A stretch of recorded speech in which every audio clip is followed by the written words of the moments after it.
I am planning on using this video, if this is a good run, to submit this game to AGDQ. So I'm going to keep talking as if it is a marathon run. So, sorry for anybody that's wondering about that. So, this is the next Penelope, Race to Odysseus. I started running this game literally the day of its full release on Steam. I happened to buy it that day, mainly for the soundtrack, actually. And, decided to play it. Took me about 3-4 hours to complete the campaign, my first playthrough. And then I wondered, well, I know how to beat the game now. I wonder how fast I could beat it without, you know, skipping cutscenes and not dying all over the place like I did the first time. And that playthrough ended up taking about 45 minutes. Then I refined it to only have one death later that day on a second attempt in 40 minutes. Basically, I had the day off from work and I spent all day with this game. That was a skip right there, by the way. That saved about 20 seconds. Since then, the world record's been taken down to 22:15. That's just how many skips we've found. We've found over a dozen skips and optimizations that you would not see in a normal playthrough of this game that all save a minute or two here and there that have allowed the game to come down so quickly. Everything in this game, literally every single power-up you have, gets used and abused in some fashion. Even the experience points. You notice that I'm getting experience points. We use that and routed out how many experience points we're getting to buy a power-up at a very specific point to even save time. Because experience points buy power-ups. So, everything in this game gets abused to make it go fast. Right now, I only have the Smash Boost available to use. Smash boosting is very much like the F-Zero games. You boost and it takes your health away, but you go faster. Now we've also just unlocked the plasma gun. By the way, I'm just playing in French because I want to. I'm tired of seeing the text in English. I've seen the text in English 10,000 times before at this point. You know, I don't want to see it in anything different. But the plasma gun's pointless for races because it's just much faster to just outdrive the other racers instead of shoot them down. So you're not going to see the plasma gun used until about 6 minutes into the run. 6 minutes into the run, we'll use the plasma gun against the first boss fight that we'll face. And this game has shoot-'em-up style boss fights that are very, very fast-paced and flashy. And several of them, actually every single one of them, has techniques that we use to make the fight go much faster than intended. Also, I always take the bottom path there because it avoids that animation I just got right there. But that was a pretty good first race. All races are 5 laps, by the way. And now we go to the world that we get the mines in. So there is a route to this. You can visit the worlds in any order you want, but the mine world is the one that we always take first because the best power-up in the game is the mines. And you get a new power-up every time you go to a new world. So you can place a mine, like so, for just a very low cost of energy. And every time they blow up, you get health back.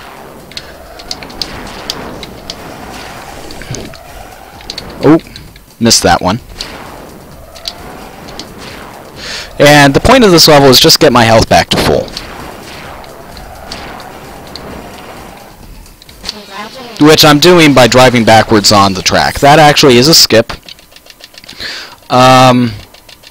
Fortunately, it didn't go perfectly. So I lost a few seconds. Sometimes whenever mine doesn't blow up, it doesn't give you the full health back, and I had that there happen twice, which was annoying.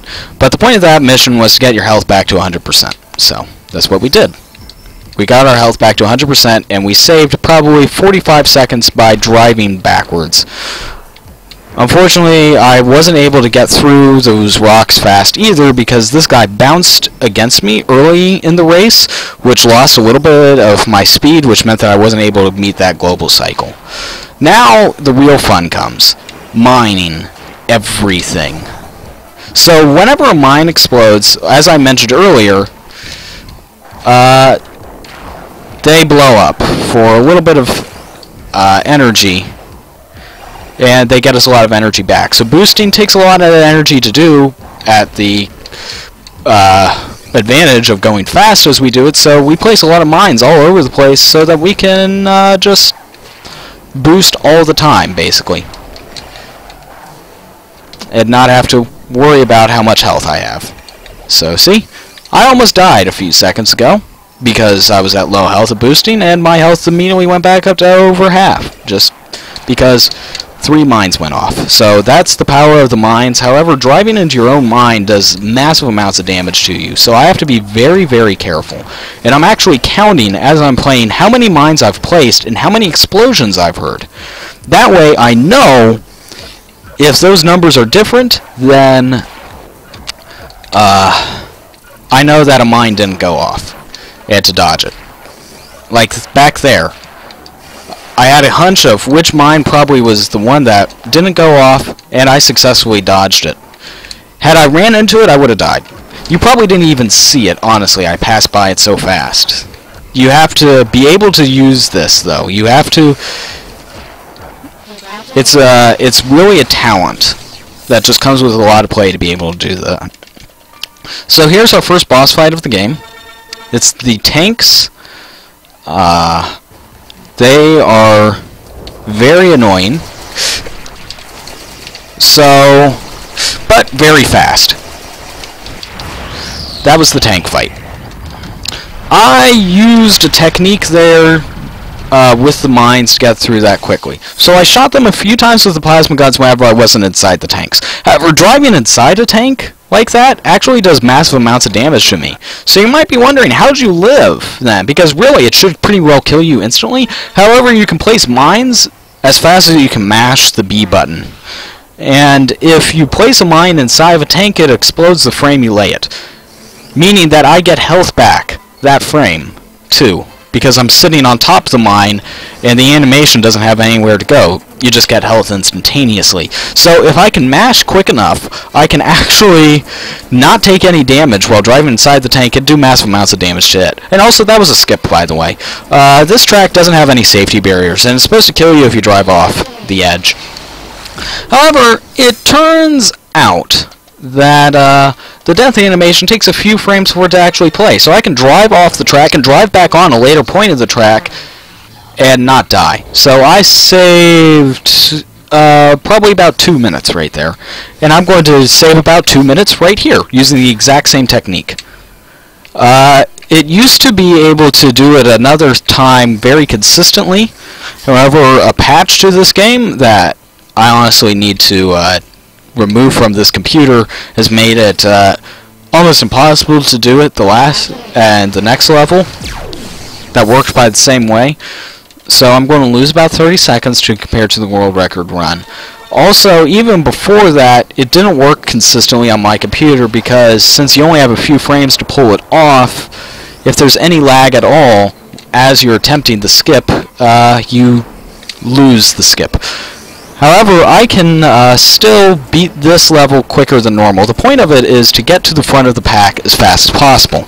Well, I'm a pretty good driver at this point, and the closer I stay to the edge of the track, it actually causes these guys to slow down for some reason.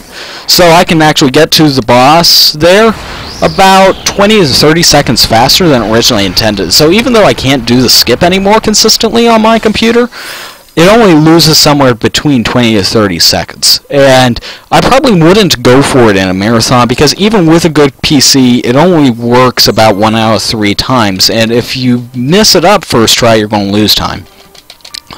So now we are visiting this planet that gets us the harpoon power-up. The harpoon is very awesome for multiple reasons. Namely, it can grab objects, that's its intention, and it also can be shot at the same time as you are using the plasma gun. And as you can tell, the harpoon doesn't always come out the correct direction, so it can be a little bit annoying, but you hope that you don't get it. You saw that it came out of the side of my ship right there. I don't know what causes that error, Wow, I grabbed 2 bugs at once. That saves a bit of time. And now these bugs are entirely random where they are. And they spawn all over the place, and you just hope that it works out pretty well. So that was a fair bug level. I just need to grab 8 of them with the harpoon. But the fact that the harpoon and the plasma gun can be shot at the same time about doubles my DPS during boss fights that don't use mines, which is every other boss fight in the game. Every other boss fight now, the mines are useless, pretty much, for doing damage. So, as a result, I get the harpoon second, is the second power-up I get to be able to beat the extra boss fights quicker, which several boss fights have really, really long animations on certain attacks. And what I'm doing, also going back to the mining technique to drive fast, turbo a lot. So what I'm doing here is, just driving as intended. But anyway, since several of the boss fights have really long attacks, using the mines and the harpoon and the plasma gun all at the same time, I could do more damage to the bosses than really intended. And several of them I can kill before they ever... Actually, every single one I can pretty well kill before he starts a long attack, which saves a ton of time. So, that's why I get the harpoon second. Really to save up to 30 seconds on some boss fights. And since every world has a boss fight, that saves a lot of time overall in the course of a run. The harpoon doesn't save any time on the Siren's tanks, which is why, however, the mines, because of how OP the mine technique is against those tanks. However, the mine technique is used in every world to save time during races, because to drive out of your way and get health back is really slow. And mind you, I am getting experience points, so that will come into play later in this run. You get a power-up for 600 experience points that will obliterate a certain challenge. Make it extremely fast. So this boss has a shield around it. I'm going to pull pieces of it off with my harpoon. It might have looked odd that I am driving so far out. There is a reason for that. There is a glitch with this boss that he can kill you instantly if you pull his shield off while you're close to him. So I am being very careful to make sure that doesn't happen. There we go. And that's that boss fight completed. So I stay close to him so I can get in shots with the plasma gun and the harpoon very quickly, and then just tank him down really fast. And now we go to the planet that unlocks the teleport ability. The teleport ability actually isn't all that broken, which you would think it would be. You can teleport anywhere you want, but it turns out there's only 2 levels that really save time by using the teleport, and both of them happen to be in the teleport world in the first place. The only reason we're visiting this now, instead of the last world, instead of making this the last world, is because I don't have 600 experience points yet. This will get me over 600 experience points though, so I'll be able to do the glitch on the final world we visit, which will unlock the final 2 boss fights. So that was supposed to be a 2-minute race. However, it turns out that there's no invisible checkpoints that make sure you actually completed the entire track, so I could just teleport straight to the end and spend just a few seconds on it. So, pretty big time saver there. This world I'm not going to be using, race I'm not going to be using the mines on, which you might think, wait, aren't the mines OP? Well, it turns out that the invisible checkpoints at this track to check that I'm actually completing the race all have to be really close together, so I can basically teleport from one to the next and make the game think that I'm actually completing a lap much faster than actually driving around the track. So, no, I'm not going to be mining, I'm going to just be teleporting everywhere. No other track, none of the other races in this game have a track that has this issue. This is the only race that I can use this technique on. So that's why I'm getting the teleport now as compared to later, because it wouldn't save any time. However, having the harpoon out having the harpoon already will make this boss fight go about 20 seconds faster than without the harpoon. So I wanted to make sure to get the harpoon before coming here. And before I get the harpoon, I need the mines to be able to mine the during that race for extra speed. So that really determines the order that we're going in here, really. And then you just need to do the Archeon's Vapors level, which is the driving track, kind of anywhere in the run. But I always... And then the final place will be the Arachne city, which I am going to be doing last because of a skip in it that requires me to have 600 experience points, which I will have after I complete this planet. So now I'm going to need to be really careful. And I finished the race with pretty much no energy left perfectly.